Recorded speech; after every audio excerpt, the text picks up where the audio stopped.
राज अबे चौतानी सोरे आम लेला कैसे बा लगे आके खुले आम लेला बाधे रही टीका माम लेला न टाइम वेस्ट करो टेस्ट अभी टट के है अरे टट के है तनी देखी जरा अब तोहरा आम के सवाद गोरी खट के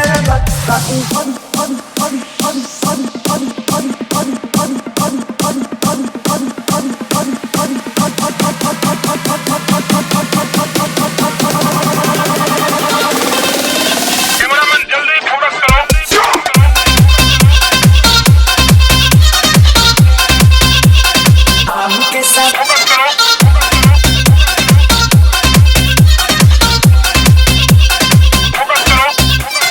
खट के बाकी हम के आम के सवाद बड़ी ठंडा के बाकी हट के कुछ खाना दो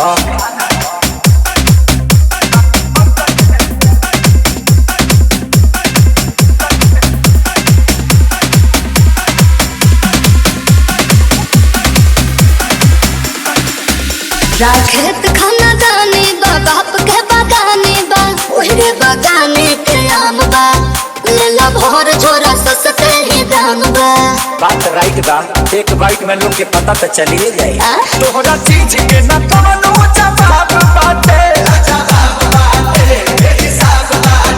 चलो तारा खाती दू चार पैसा घट के बा आगे घट के बा हाँ तो दे दो चलो छोड़ दे अरे तोहरा आम के सवाद गोरी खट के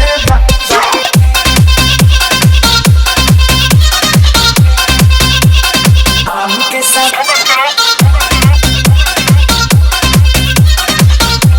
फोकस करो। बड़े बड़े साइज बा भावना न जायज बा सौदा बाबा करना कांच बा बात कहता ने अभिनव सच बा अच्छा तो सुनो हाँ हो तोहरा लंगड़ा के तगड़ा सवाद बाटे सारे राहुल हरी तेरी जुस मोटक बा अब मोटक बा हाँ तो पहुँच जाए रे सही हो